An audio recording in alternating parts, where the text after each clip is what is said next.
Boom. Hello, and welcome to blackfilm.com. I am your host. This is Rewind with Ro. We've been a little hiatus. Sorry for the technical difficulties, but we are here. 5 minutes late, but hey, better late than never. I am with my amazing and talented, heavily booked co-host. How are you, buddy? I'm great. How are you, Ro? Good. Happy New Year. How are you? How was your year? How's your year been starting so far? It's been starting off good. I cannot complain. Well, I always say that I can't find something to complain about, but I have no reason to. It's been good so far. A lot of gifts coming your way. Happy, healthy, successful. And black. Don't forget. And black. And black. Don't forget that. All right, everybody. Well, we're gonna get right to it. This is gonna be a sweet show, short and sweet. Just get our feet wet into this second season here. So I decided to mix it up and really see what this year is going to tell you about this amazing movie.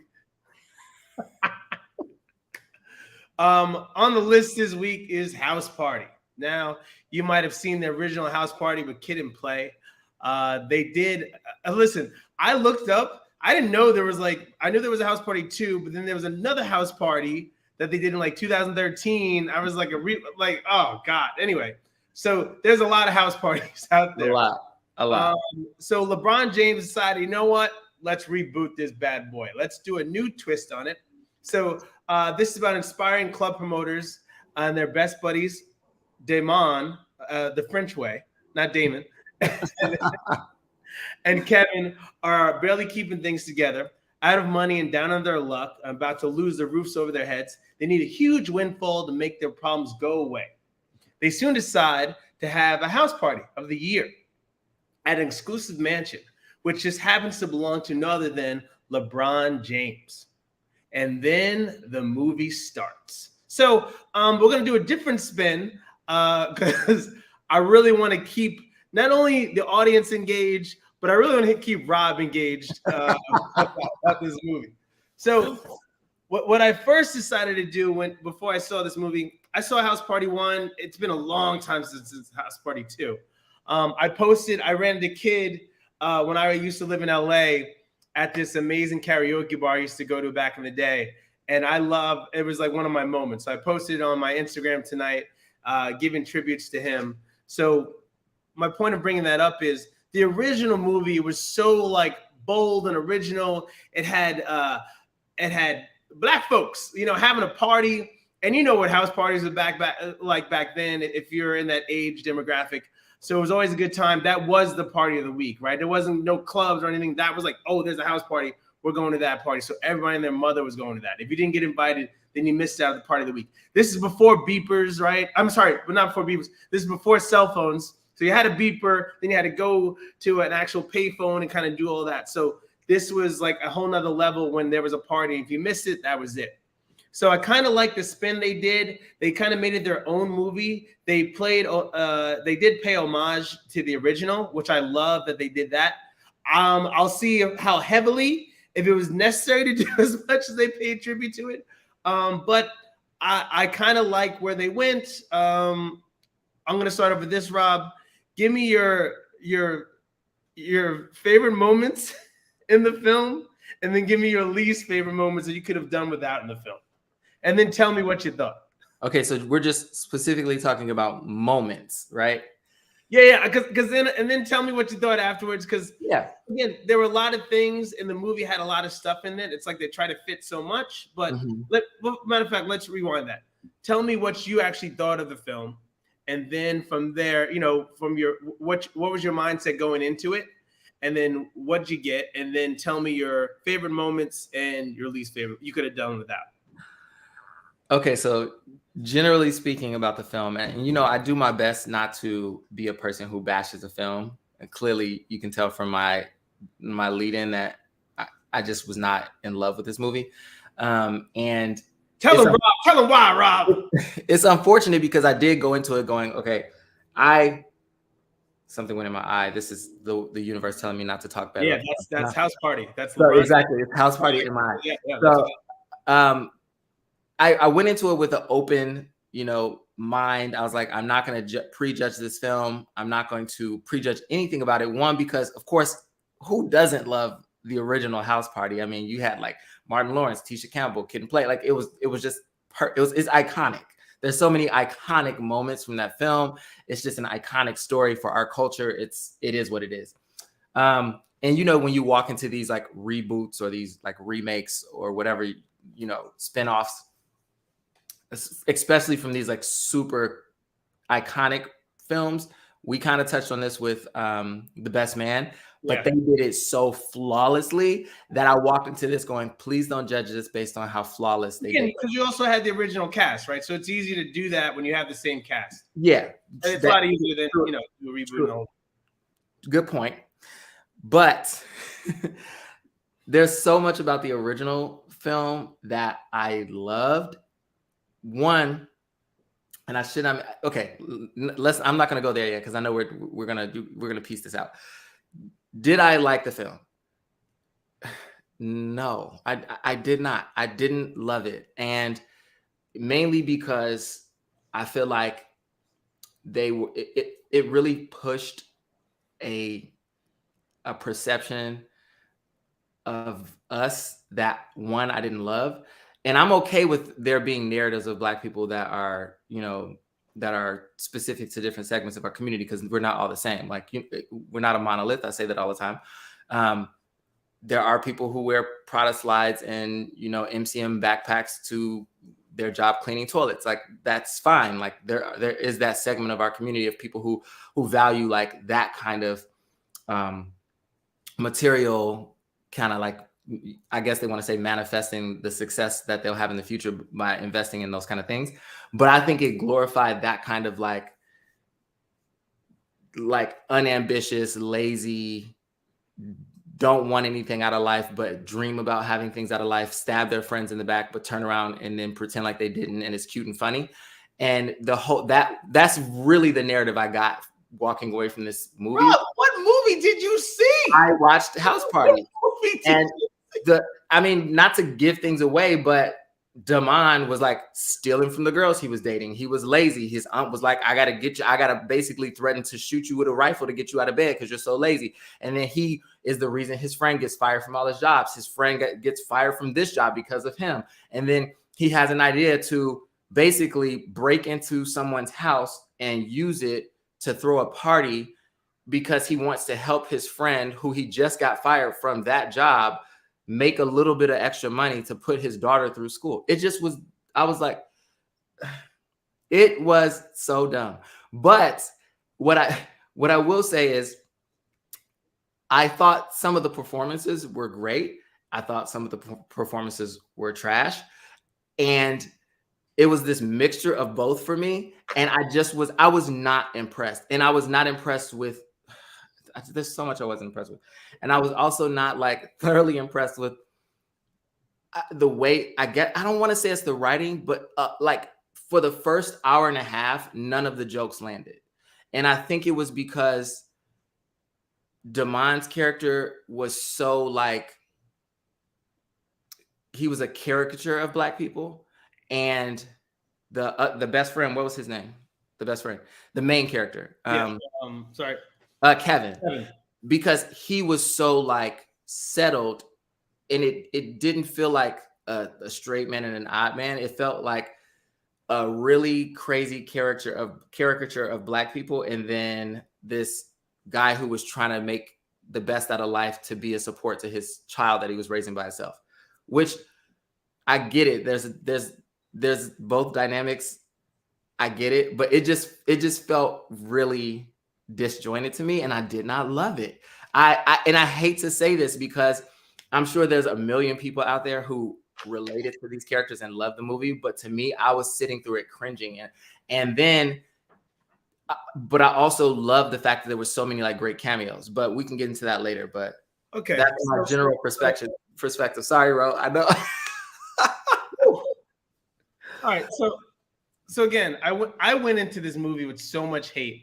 I did. I went in there with so much hate. The one thing I will agree with you on, with Damon's character, yeah, the jokes did land flat in the beginning, right? And It was okay though, because there were other characters that later on kind of picked up the pace of the movie. So Yeah. I allowed that, right? And you had to, again, the unfortunate part of this is that Kid and Play actually played music together, right? They had an album, they performed, and so we knew them from that part as well, right? It's like saying Will Smith. I know Will Smith because Parents Just Don't Understand came out. So when he did the show, I was able to be like, oh, I know him. I've seen him before, right? So we don't really know Damon and Kevin. You know, we don't really know their characters, right? To build and see them go on this journey together. So with that being said, I took a step back and I was like, okay, let me really just sit back and embrace these characters. Now, when you say for Black, I think this movie represented every Black person I ever met in my life. It literally did. The ignorant mofos, the people that are trying to just make it, ends meet, the people that are stealing and trying to do everything, they're hustling. We know everybody like this in our neighborhood. And it wasn't annoying to me. I actually loved that part of it, right? Because that made it real. That made it genuine. I love that they played an homage to the Kid and Play. Like they're in LeBron's place, which the stupidity of these dudes. I mean, they did so many things in this house, and like, this is crazy. Like this, he must really love the number 23, and like he must look. I was like, bro, like, come on, what are we doing? And it just didn't register to them later that they were at LeBron's house. I love the spin on it. Again, I went in there with so much hate. I truly did. I truly did. But I had to take a minute and just be like, you know what? Let me see where this goes. And I went on this voyage, and I had, if it wasn't for, this was like my Fifth Element. And I want you to understand what I mean by Fifth Element. Chris Tucker saves Fifth Element. I don't care, anybody, we can argue this anytime you want. Bruce Willis, anybody act? No. Chris Tucker saves Fifth Element. And so for me, Kid Cudi saves this movie. Kid Cudi saves this movie. And I was gonna say, when we got to the things that I loved, I was gonna touch on that more. But 100%. But go ahead, but let me say this. I don't want what I said to be misconstrued, and maybe I'm communicating it incorrectly. But I don't have an issue with them showing, and like I said, we're not a monolith. I don't have an issue with them showing like the breadth of who we are, from the good to the bad. What I had a problem with was them wanting us to fall in love with this character who was one of the main characters, and in the end wanting me to believe that all the stuff he did was good. It was not. He was an awful person, and he was an awful friend to Kevin. And the build up to him, he was an awful friend to Kevin. Like, he got Kevin fired from every job he's ever had. He got Kevin fired from this job. And did Kevin put the blunt in his mouth? No, but again, what I'm saying is the film wanted us in the end to walk away going, oh, I like Damon. And you know what? Damon is great. And I was going, no, this MF is trash. He is trash. And he should have got beat up more than he got beat up the one time. Because, like, oh, I didn't steal her necklace. And then you in the room about to get busy with all these chicks in LeBron's room, and you got the necklace on. Like, everything about him was a lie. I actually love that, because I think that was a teaching point. Like, again, I don't think a lot of people will get it, but I think for the more down-to-earth, educated people, like, this phone is trouble, right? And that he's in LeBron's house and he's still like on Instagram posting about the party. Like, he's like, mofo, what are you doing? Like, we're gonna get caught and get arrested. And so I love that aspect of it. It's like the ignorance, because this still does happen, right? We see the rappers, people posting with the money, getting caught, doing big jail time now for doing stupid things on the gram all the time. So I kind of love that was real, right? Because people do this all the time on the gram. They post it on the gram, then they get their ass in trouble. They just shut up and just mind their own business and having a good time. I'm just saying. So I love that there was a realism there, right? Of like, hey, this is what's going on. Now, there are things coming later where they go to Illuminati, something that the movie gets a little crazy. It goes off track. It just goes all over the place. But I kind of love the spin on it. When I say cameos, if there's a person you've thought of, they will be in this movie. They're in the movie. If there's a Black person you've ever thought of, from the 80s to now, they will at some point come into this movie. And for me, I love the cameos. One of my favorite cameos was, and tell me that as well. What is one of your favorite cameos? One of my favorite cameos was the Black Power Ranger. That was hysterical for me. And they're like, hey, man, I take a picture. He's like, man, I'm trying to get some ass, man. Get out of here. And I was like, yo, that took me out. And so for me, little things like that what just made the movie kind of go along. And last I'll say is D-Ray, DC Young Fly. He played the DJ, which is a big, people forget about in the original. Martin played the DJ and he was Bilal, right? Yo, stop on my table, bro. Stop on my table. And so that's a big part of the movie. Also the dance scene. And so I love that they kind of played off that a little bit, but didn't make it like the original and gave it its own spin. So that's what I love. There's some originality in this film. Last thing I'll point out, in the original, there was full force. It was the three guys that were like really diesel, and they were like beat up all the time on Kid and Play. They were also in Class Act. That's another spinoff they did later. And so I love how Melvin Craig, Rodamy, and Alan Madano, who played Kyle, those guys kind of together. I saw like sequels coming from those guys. Also the spinoffs that they did. Like I could actually rock with Kevin and Damon doing all the reboots of Kid and Play. That's at the end of this movie, they sold me on that because now I know them. And I think that was the biggest thing. Maybe you're having a hard time swallowing that, is that, we don't know them from Adam, right? And so like, how can I go on? I hate you. How can I go on this? No, but seriously, how can I go on this trip with somebody I barely know? And so now that I have this first movie, the acting was tight. And that was my biggest hell. I was like, oh, I hope the acting's good. At least they got some good people. So the acting was tight, but to do the whole movie, well, still rolling his eyes. All right. I didn't listen. It wasn't some Tubi stuff. Oh, it wasn't.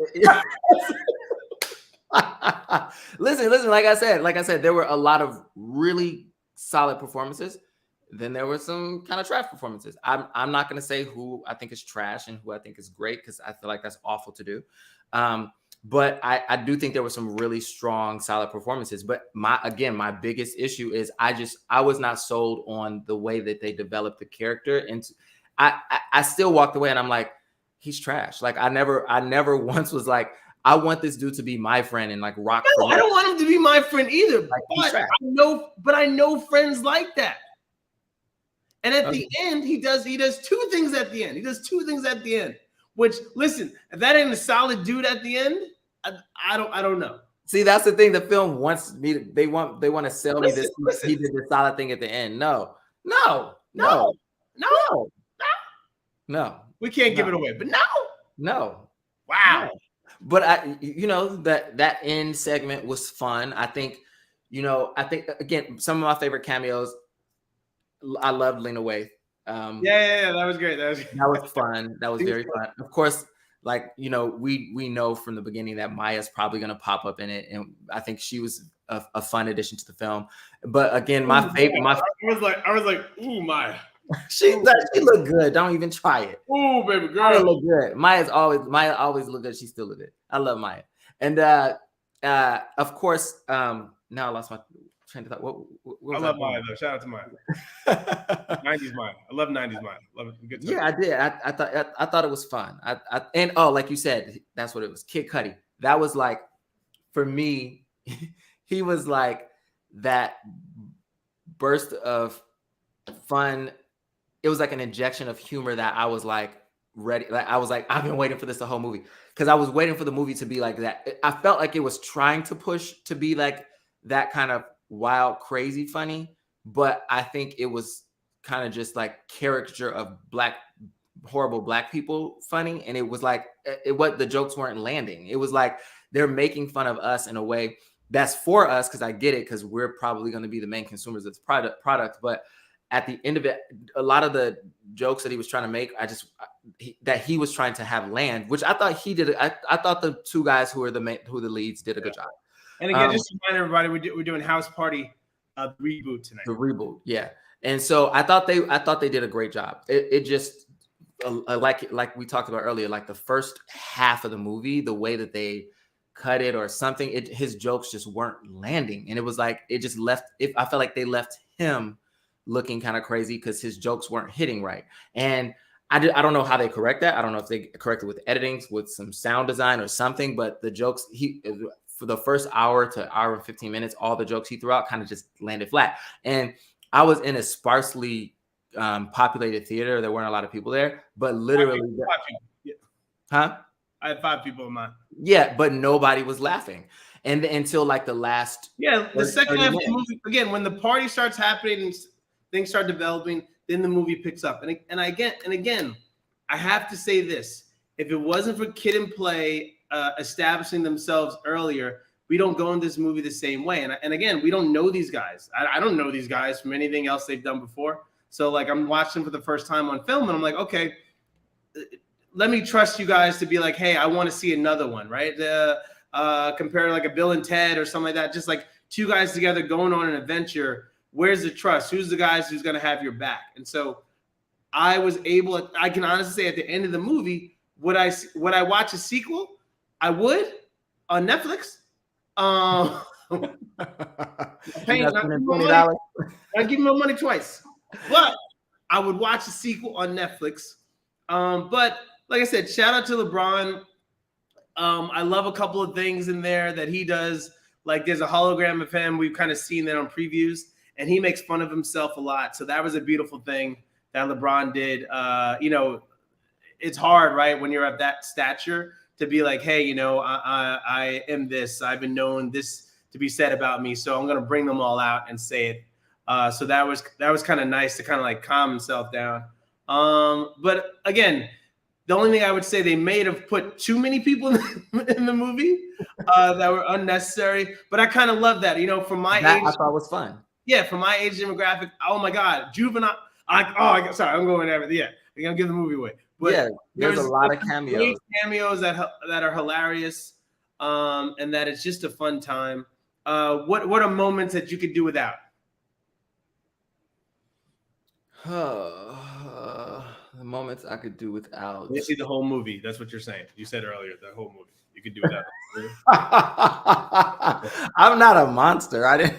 No, I mean, but come on, that's what you're saying. I don't love the movie. The last 30 minutes I laughed a few times, and it's an hour and 30 minutes, ladies and gentlemen. No, it's an hour and 40 minutes. I laughed. Okay, I laughed the last 20 minutes of the film. But look, DC they do the flashback, right? And that was the laugh. Look, and again, this is a lot of people take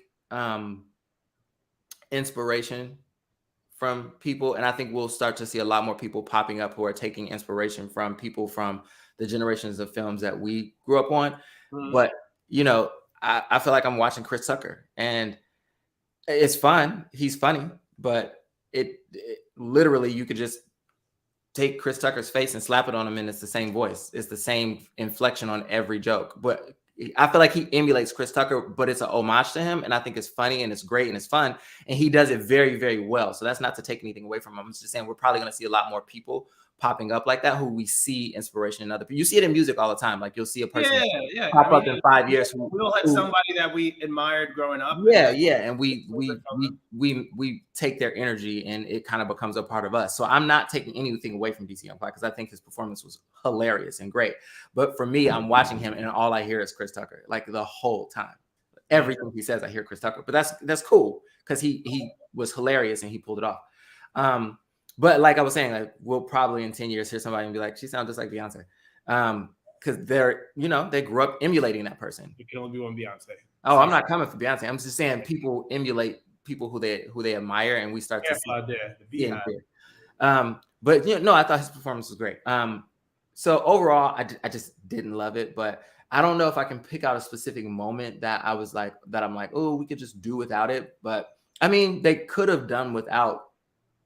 No, they needed that because there had to be a way to get the ring back. But and that was like my favorite part. But I'm like, it kind of it helped. The craziness helped the movie, I think. You know, it did. As its own house party. And again, if I can do one negative thing, I think they try to put so many movies into one movie. Yeah. Right. And so like there's an animal involved. They get the animal high, right? They you know, like that's crazy when the animal goes crazy. That's So, but there's things that have been in every other movie, like Animal House. There's been other house parties. There's like, you know, and so you're getting a little bit of taste of everything. And I sometimes it's unnecessary to do that.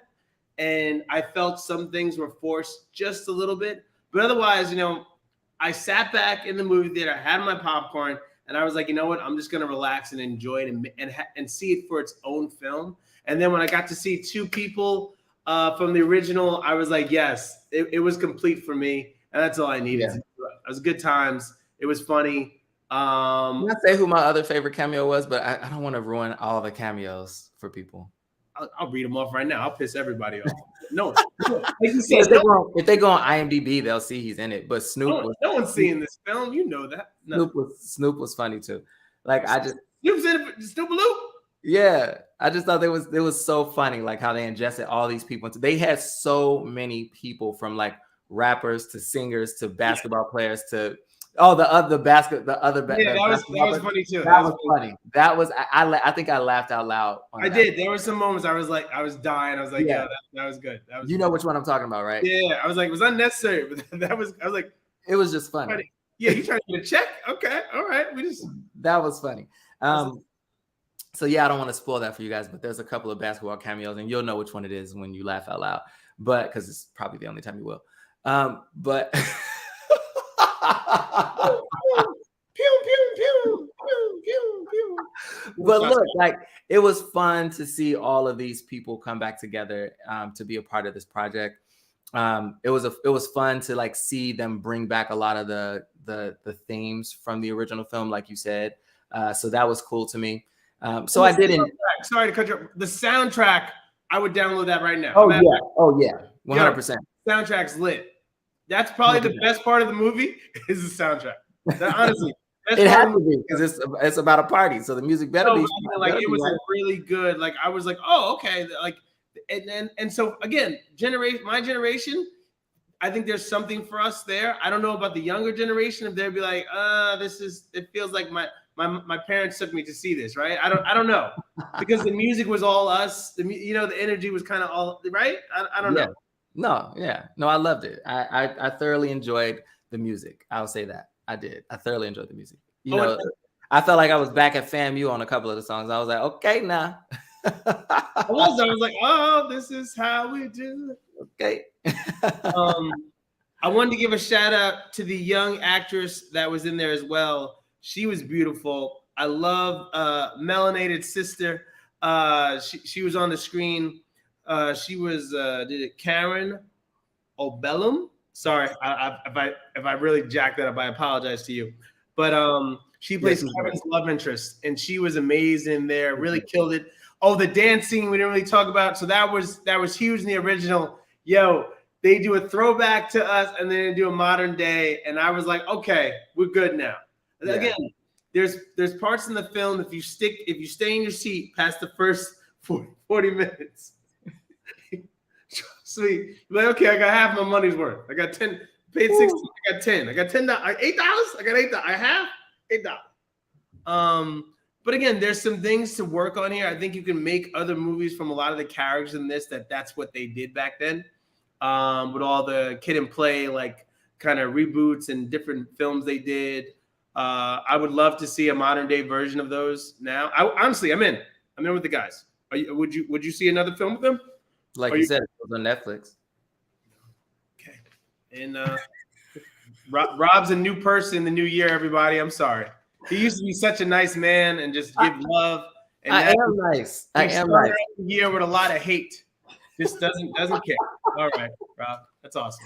Listen, I'm trying to be fair and objective, and I'm trying to be nice, but I want to give honest feedback on these films. I don't want to just sit here and be like, yeah, it's great. LeBron did an amazing film, LeBron. Nice job. Go Lakers. Need tickets. We both need tickets. He lives in LA. I don't, but I'll go see it. Anyway. I enjoy LeBron. LeBron was funny. He was okay. Yeah, LeBron. Listen, LeBron's a good actor. I don't care what anybody says. He's established himself a couple of movies ago. Minus Space Jam, so that's a whole nother conversation. Anyway, again, no shade today. Just a lot of love. There's been a lot of shade. I would say 95% of it came from me. You just threw a little bit now, but there was a lot of shade. A little balance out here. So before we end the show tonight, Rob, would you recommend this to a friend? I'm not even gonna ask you a score. I'm just gonna ask you. Go support Black filmmakers. Go support Black actors. Go see it.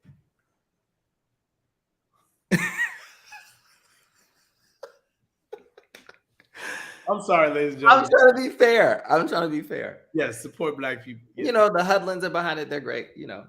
But there you go. There you go. Listen, I'm all in. I would see it again with a friend. I told everybody. I was like, and actually, listen, if you're in my age demographic, you will have a good time. The soundtrack alone, you'll have a good time and just kind of chill out. Great date because no one's gonna be in the movie. So you just make out the whole time. Old school. Ain't no one in the movie. There's no one. There's nobody there. I felt bad.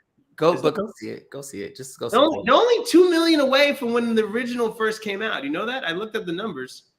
That's the original made like opening week made 6. They made 3.9 their first opening week. Mm-hmm. So again, the number. I mean, that's a different 6 versus 2003, 4. But like still, I was like, okay. And Kid and Play were known a little bit back then, so that's Yeah. Anyway, people know Jacob Lattimore. People know him. I mean, there's some known people in it. I mean, because he's in The Shy. He's Go support. Go support Black film. Anything coming up in your life before we end the show tonight? Yes, my short film that my co-star and co-producer Martha Prosper, who also comes on here and graces us with her presence from time to time. We're just never met her once. Never met her one time. Well, she's been in the chats talking to us a few times. Right. She's not come on. Yes, you have. You've met her on calls. But we're in the final editing stages of our film called Next Lifetime. We're working with a composer right now, so hopefully we'll be sharing that with the world very soon and trying to get into the festival circuit. It's a short, it's just a little. What's a short minute? What's a minimum for a short? 5, 10, 15? I mean, it depends on the festival. Some of them have like a max that you can't hit. Like some are like no more than 20 minutes, but and some are like no less than 12. Like, so there's like parameters that you have to meet for most of the festivals. But that's what I have coming up. All right, cool, brother. I appreciate that. Looks good. So we will be here next week. All is well. Next Thursday, same time. Tell a friend, bring a friend, come on, have a drink. Thank you for your time tonight. There's some new films coming out. There's a lot of good stuff coming out that I'm very interested in. The Black musician, I forget his name. That's a movie coming out in February, but there's a lot of movies coming out in February. He was like the Black Mozart back then, but he played the violin. So that's a big film that's coming out that I'm really interested to see and talk about. I started Googling that, so that's going to be fun. Creed's coming out. There's some really good movies where we're going to see some really solid acting. And then a lot of our favorite shows are coming back out. Maybe, Rob, if you're interested, we can do the last season of Snowfall. That may be something. I don't know what. Yeah, I need to get. I need to get. Oh, you ain't caught up. Okay, caught up on it. Got to get caught up on it. I was very cool. So yeah, there's a lot of films right now getting a lot of attention at Sundance right now. So I'm sure we'll be hearing a lot of buzz about some of those very soon too. Yeah, and if there's anything you recommend, please just comment below, and that's it. Yeah. All right. Well, thank you for your time tonight. See you next week, Rob. Pleasure as always. Thank you very much, sir. It's always a pleasure. I love it when you. I love when we get Rob. This is a different Rob this season. I'm always honest and I'm always gonna be nice, but that's true. Support Black artists. Thank you. Yeah. Have a good night. Peace.